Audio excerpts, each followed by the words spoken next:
Assalamualaikum warahmatullahi wabarakatuh.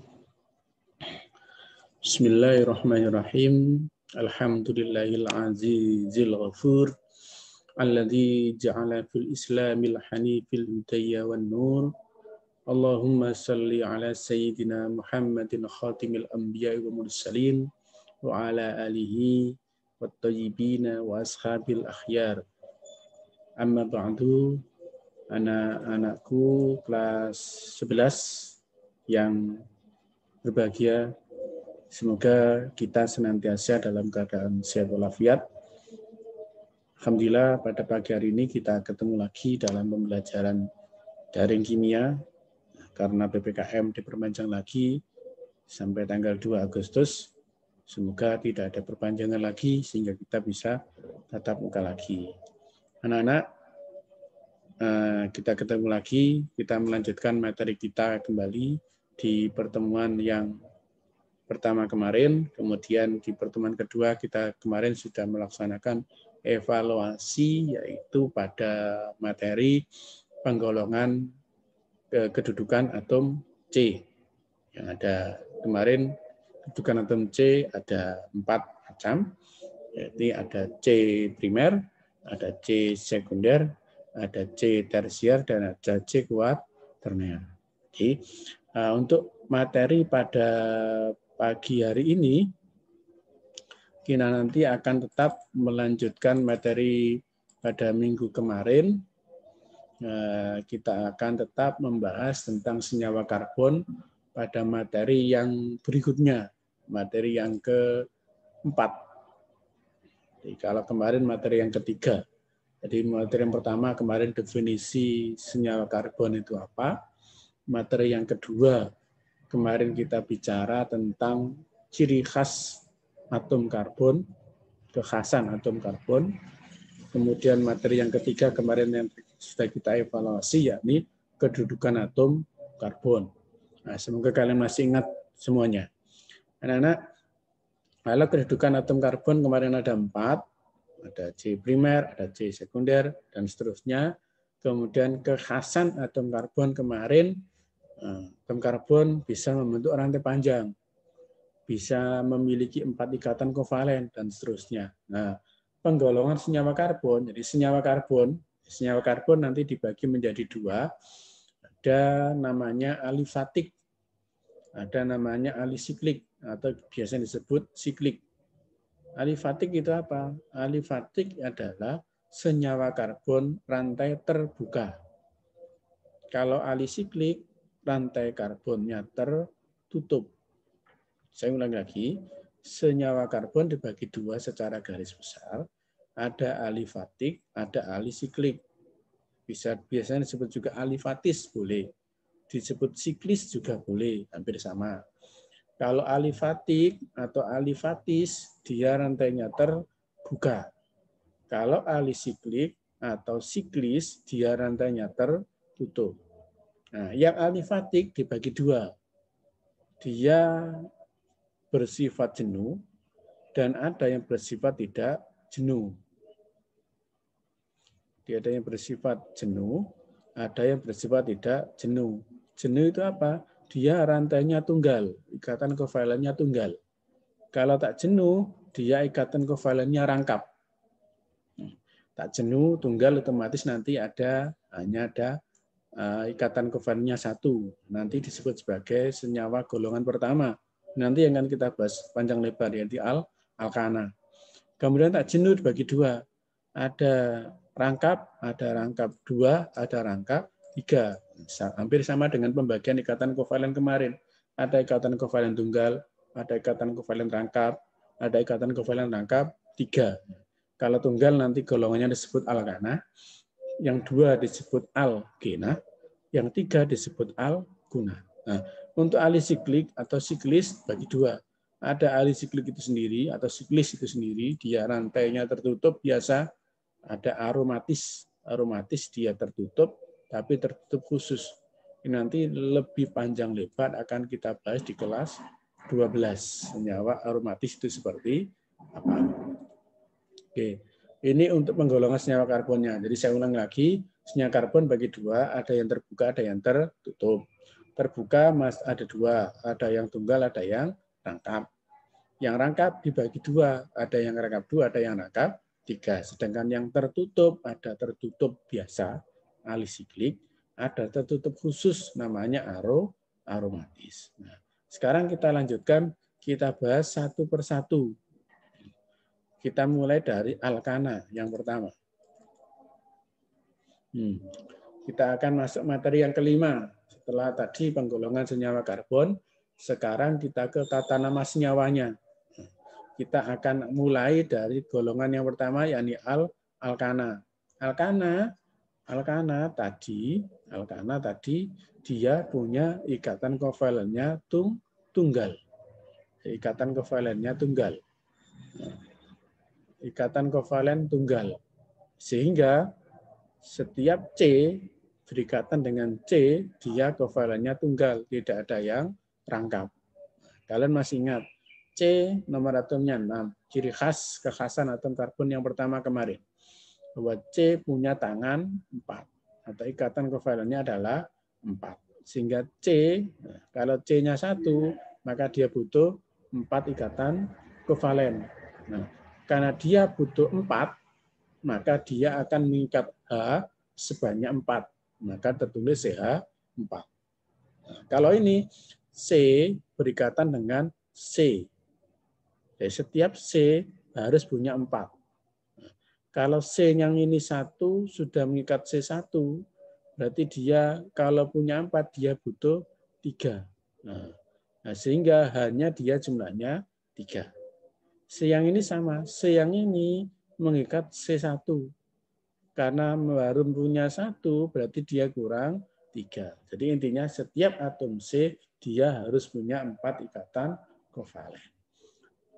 Yang ketiga, C yang ini, C, kalau dia punya 1, berarti dia kurang 3. C yang tengah, dia sudah punya 2. Dia sudah punya 2. Dia sudah punya 2. Berarti dia kurang 2. C yang sini, dia punya 1. Berarti dia kurang 3. Ini nanti akan menimbulkan irama sama. Jadi kalau C-nya 1, maka hanya 4. Kalau C-nya 2, 1, 2, maka hanya ini jumlahnya 6. Kalau C-nya 3, 1, 2, 3, maka hanya jadi 8. Sehingga ini kalau C-nya 1 dia hanya 4, kalau C-nya 2 hanya 6, kalau C-nya 3 hanya 8. Sehingga dia akan punya rumus homolog. Di rumus yang sama, aturan jumlah C dan jumlah H-nya, dia mengikuti irama Cn H2n plus 2. Jadi kalau C-nya 1, ini 1. Jadi kalau ini 1, kita perhatikan saya kasih tanda. Kalau ini 1, 2 kali 1 ditambah 2. Berarti 2 kali 1, 2. Ditambah 2, 4. Berarti dia ketemu 4. Kalau C-nya 2, kita masukkan, ini 2, ini 2, ini 2. 2 kali 2, 4. Ditambah 2, 6. Kalau kita masukkan 3, berarti 2 kali 3, 6. Tambah 2, 8.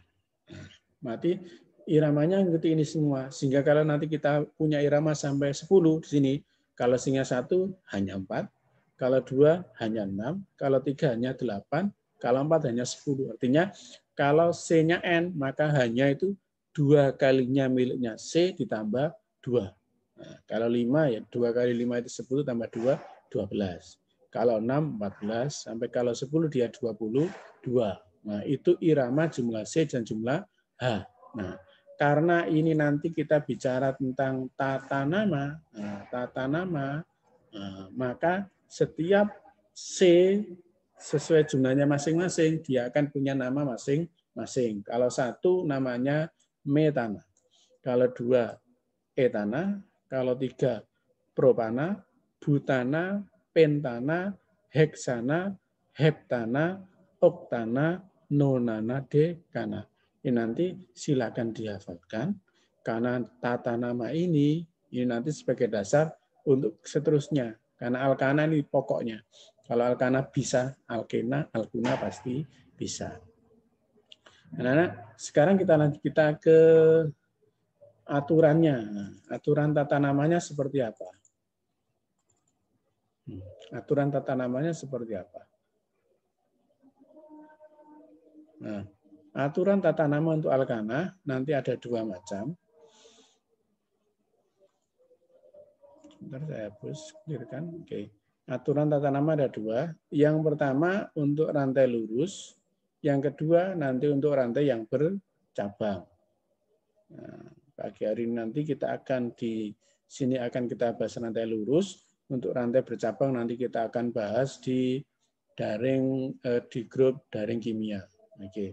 Jadi untuk rantai panjang nanti cukup diawali N. N artinya normal. Jadi kalau 2 berarti normal tadi, tata namanya tadi. Kalau 2 berarti etana. Kalau 3 propana dan seterusnya. Jadi kalau nanti 2 berarti tinggal awali N. N C-nya 2 etana. Kalau 3 berarti N propana. Kemudian bagaimana kalau bercabang? Nah, ini yang bercabang. Aturannya seperti apa? Nah, nanti kalian harus bisa tugasnya. Tugas hari ini tuliskan aturan tata nama alkena yang bercabang. Saya terangkan. Nanti kalian akan membuat ringkasannya seperti apa. Oke, kita mulai. Kalau yang lurus itu cukup panjang dikasih awalan N. Misalnya ini tidak ada misalnya. Misalnya kalau ini tidak ada berarti 1, 2, 3, 4, 5. Berarti tinggal N pentana. N pentana. Bagaimana kalau bercabang? Nah, kalau bercabang maka nanti aturannya sedikit beda. Langkah pertama, tentukan rantai yang terpanjang. Tentukan rantai yang terpanjang. Saya dulu di sini. Di rantai yang panjang. Cara menentukan rantai terpanjang gimana? Nah, dari ujung ke ujung, ini ujungnya ada 3. 1, 2, 3. Dihitung. Dari ujung ke ujung yang paling banyak C-nya berarti dia terpanjang. Misalnya ini. 1, 2, 3, 4, 5. Kalau ke bawah 1, 2, 3, 4, 5. Kalau ke samping 1, 2, 3. Nah, beda. Berarti yang terpanjang adalah 5. Nah, boleh kita pilih yang terpanjang. Jadi langkah pertama adalah cari C yang terpanjang.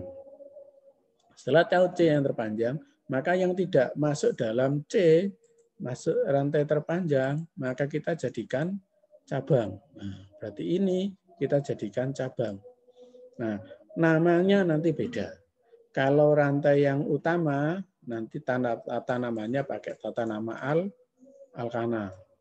Nah, kalau nanti yang cabang, tata namanya pakai jadi alkil. Alkil.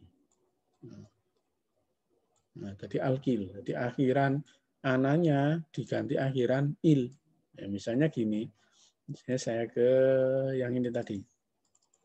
Nah, misalnya ini tadi tata namanya. Saya clear? Oke. Ya, ini yang rantai utama. Kalau C-nya 1 berarti metana, kalau 2 etana, kalau 3 propana, kalau 4 butana, dan seterusnya. Nah, kalau dia jadi cabang, maka dia akhirannya harus il. Di metana dia jadi metil. Enanya dihapus. Etana dia jadi etil. Propana dia jadi propil. Butana jadi butil. Nah, khusus untuk pentana, dia nanti kalau dia jadi cabang, kalau C-nya 5, tapi kalau nanti cabangnya C5, nanti di kelas 10 jarang kita temukan. Kenapa? Karena di kelas 11 jarang kita temukan. Nanti akan kita temukan di kelas 12. Karena nanti di kelas 12 nanti akan kita ketemu struktur-struktur senyawa karbon yang lebih kompleks, yang lebih besar. Nah, untuk yang kelas 11 mungkin nanti strukturnya baru sederhana. Jadi metil, etil, propil, butil, amil, heksil, heptil, oktil, nonil, dekil. Itu jika rantai utama jadi jadi cabang. Nah, kita kembali ke soal yang tadi.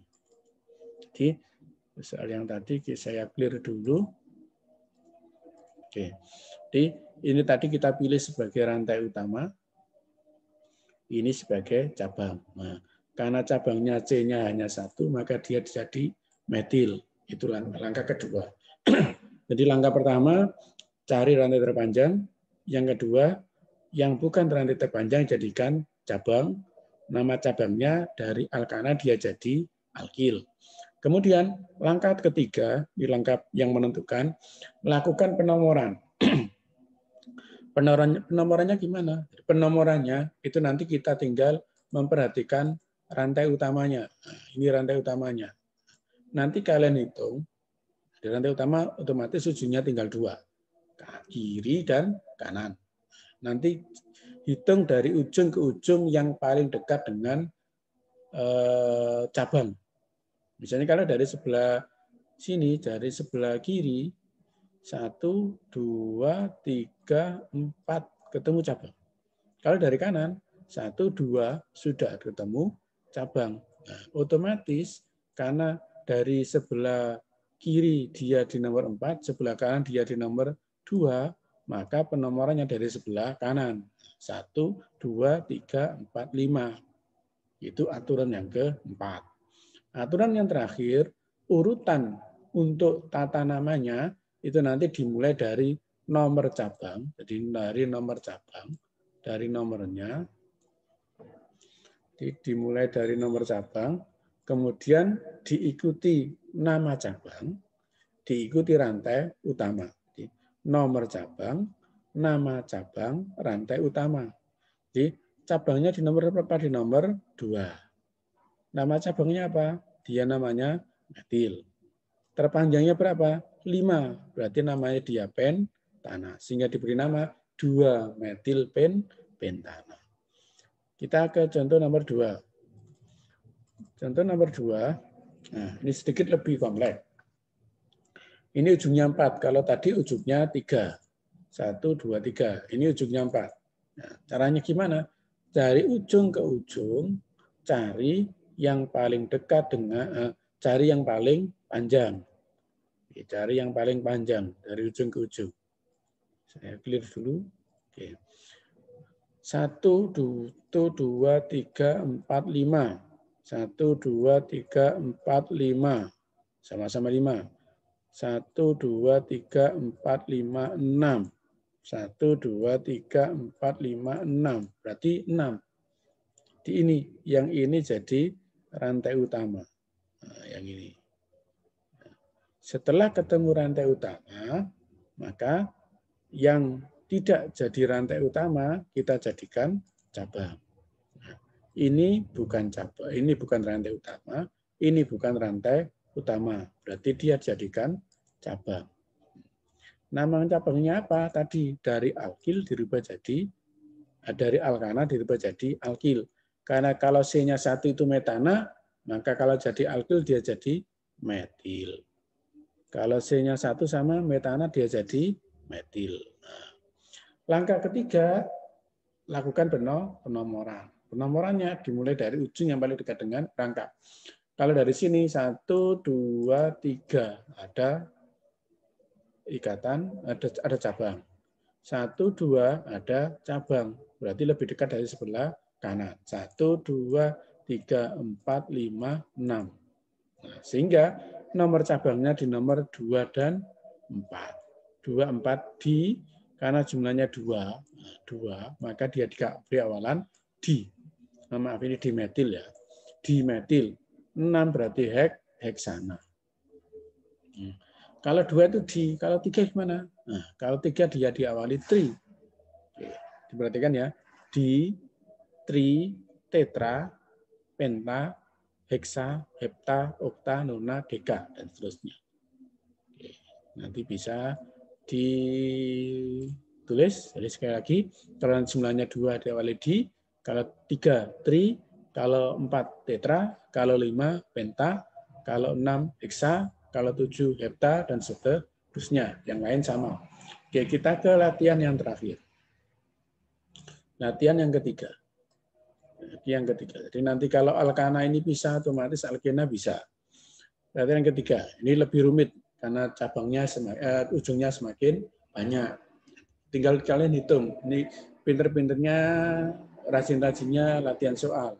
1, 2, 3, 4, 5, 6. Oh, ternyata dia terpanjangnya 6. Oke, boleh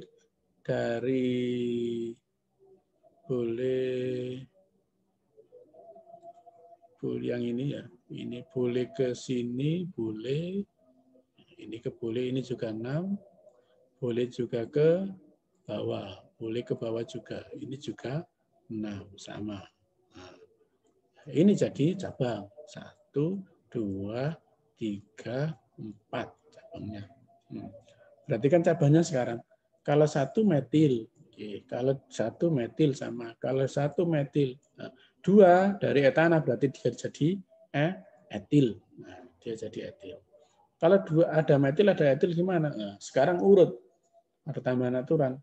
Urutan tata nama, urutan cabangnya itu urut abjad. Ini E, yang ini M. Berarti E dulu.